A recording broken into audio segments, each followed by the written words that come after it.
What's good, y'all? It's your boy Ross back at it again with another video. So I'm gonna check out a Porsche 963 RSP, most extreme road car ever. Now, I'm not gonna lie to you, this looks like some futuristic rocket ship on wheels. Like, this looks super high tech.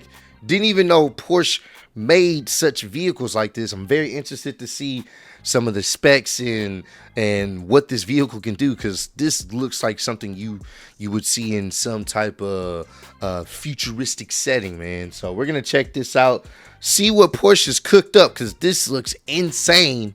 Let's check this out, man. Come with me. We're going to go and drive Porsche's new road-legal hybrid hypercar. Oh, shit. Okay, that's not strictly true or false, because while this isn't Porsche's new Holy Trinity hypercar, it is a hybrid, it is a hypercar, and it is road-legal. Bro, I mean, look at that. What you're looking at here is the 963 RSP. A completely unique one-off version of Porsche's 963 Sports prototype. Oh. Legal? Yeah, provided you have special permission from the authorities, you can drive it on a public road. Wow. As Porsche has already proved. Unfortunately, I'm limited to punting it up and down an airfield. However, we're going to look at the mods made to convert a Le Mans hypercar to road use and compare it to the car that inspired it, the infamous Count Rossi Porsche 917. Oh, shit. But first, let's get in and get going, which isn't as straightforward as you might think. That shit looks so cool. I ain't gonna lie to you. Look at this. Definitely a road car. Yeah, for sure. Look at this damn cockpit. Bro, it's just craziness. Craziness. Just doesn't start on a key. Starts with a sequence and a radio call and a laptop. Right, it's been told, put ignition on, confirm ignition on, confirm hybrid on, clutch pulled. Gotcha. Simple.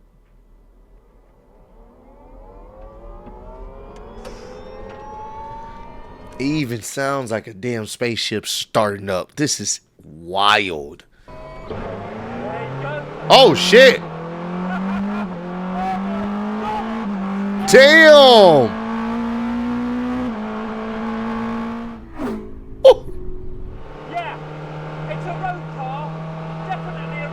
For sure. They said so.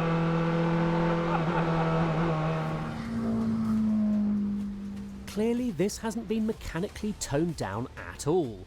In fact, the only real mods made are the raised ride height, softer spool dampers, reprogrammed ECU, and less aggressive hybrid system. There you go.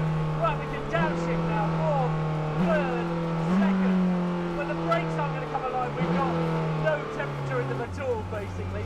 And then you get down the end, you pull the clutch, we try and get it round, and then you've got two clutches, and you sort of have to just juggle them, hold it on full lock, hope you get round. We've just stuck a wheel on the grass.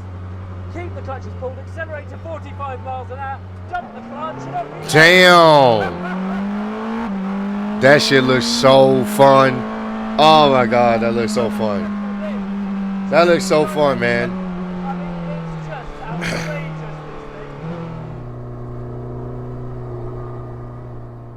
In this unique configuration, the hybrid only delivers a maximum of about 70 horsepower, so the star of the show is very much the twin-turbo V8. That started life about 20 years ago as a 3.4 litre in the super successful RS Spider LMP car, and after a bit of work, including being enlarged to 4.6 litres, found its way into another hybrid, the 918 Spider. 80% of the components are carried directly over from the road car to the 963, although it's no longer naturally aspirated, having gained a pair of turbos.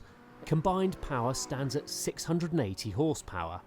What else? The steering is super direct, the vibrations buzz the chassis even though the single seat has been sumptuously padded, and while it's probably not much quicker than a Ferrari SF90, there's a level of intensity to driving it that's a world away from even the most extreme hypercars. I mean, it's just, look at it, bro.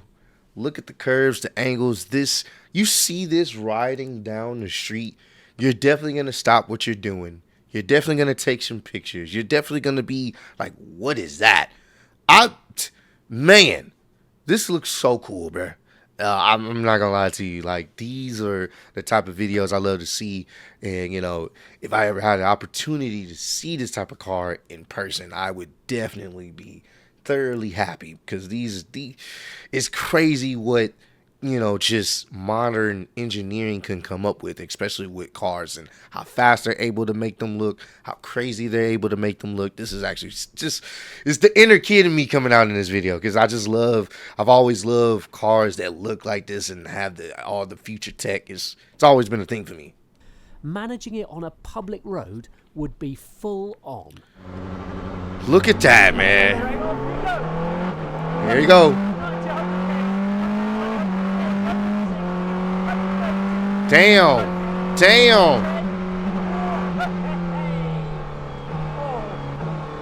Oh, the brakes are just astonishing. Oh my God. Well, yeah, tricky thing to drive on the road, but you just would. Whatever it took, you would find the means, the reason, and the purpose. Oh, for sure. To drive it on the road. Hell yeah. But you better be ahead of the technique, because it's not exactly straightforward. Well, let's just back it off at 100 miles an hour.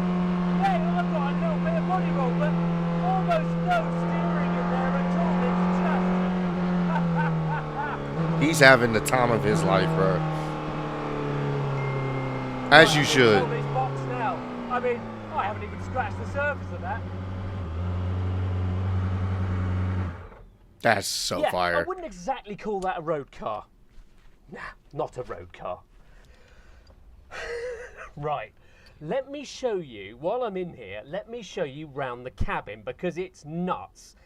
The steering wheel is exactly from the race car. Okay. Everything on there, I mean, there's so much information. So we're going to leave that to one side, and we're going to talk about the changes to make this a road car, because there's a button down here for the indicators, but the only way to change one direction to the other direction is to carry on pressing the same button, which is a little bit confusing, isn't it?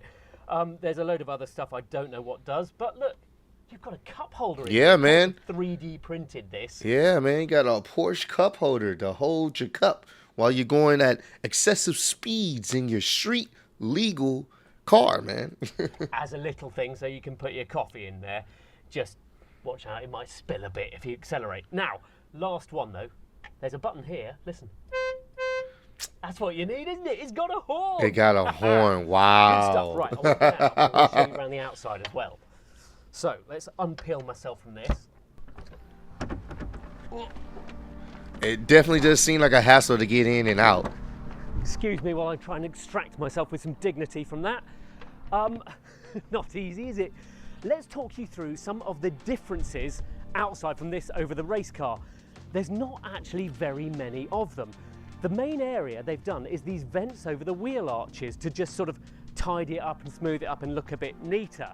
Porsche has also had to remove the aeroflicks from the wing ends and has gone to the trouble of adding a 3D printed RSP badge on the back. That looks so clean. Which provides a clue to the car's owner, because those initials belong to racing legend Roger Penske, who, besides being a super successful IndyCar and NASCAR team owner, has a relationship with Porsche Motorsport going back to 1972.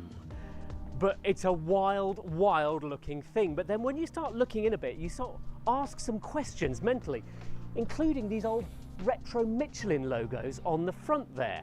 Now, obviously they've had to play around with the headlights a bit for that, but this badge, that's an enamel badge, an old badge. Look, number plate, there you go, proof it's had. Now, last one, Martini Silver. This is a paint to sample Martini colour. Silver. And the reason it's painted that colour is because of this car. This is the Count Rossi Porsche 917 from 1975. Wow. The inspiration for the 963. The story goes that the heir to the Martini drinks fortune decided it would be fun to have a road-going 917. The world needs more people like him. Porsche, somewhat unbelievably, got on board with this plan. fitted it with mirrors, indicators, That's exhaust mufflers and crazy. a horn, painted it silver and shipped it out the door. On the 28th April 1975, Count Rossi picked it up from Weissach and drove the flat 12 Le Mans car 600 kilometres to Paris. Since the German authorities refused point blank to road register it, and the French would only do so if they could crash test it, not ideal when there's only one of them, Yeah. Rossi ended up originally registering it in Alabama, which signed it off with the proviso that the car could never go there. Oh, shit. Anyway, it's still owned by his family, has never been fully restored, and is apparently still driven from time to time. And best of all, unlike the 963, you can take someone along for the ride. Bro, that shit looks so cool too. 50 years separate 917 from 963, but while the original created history, the new one is just trading on it. This isn't a homologation special like the GT1 Strassen version. It's a gimmick, a bit of fun. But fair play to Porsche for seeing it through and reminding everyone of a fantastic chapter from its history. And let's face it, if Penske has the guts to get authorities on board and can take a race team around with him, he could do some great stuff with this car. More likely, and disappointingly, it will do fewer road miles over the course of its life than Count Rossi did in one journey. That was actually tough, bro. That was cool, bro. That just never seen both of those vehicles before. So, I got, put onto a little bit of history. That was tough. That for me as a car enthusiast, someone that's always loved cars, to see something I hadn't seen before and, kind of know the history of it and just see, the tech behind it, how cool it looks, how fast it is, how it drives. It's just, I love these type of vids, man, and hopefully you guys enjoyed this as well. I'm gonna link down the video down below, that way y'all can go check out their channel, check out some other car related videos they have as well. But hey, comment down below, let me know some other car related vids y'all want me to check out. I definitely will. Appreciate all love, support. Road to 20K, and I'll see you on the next one. Peace.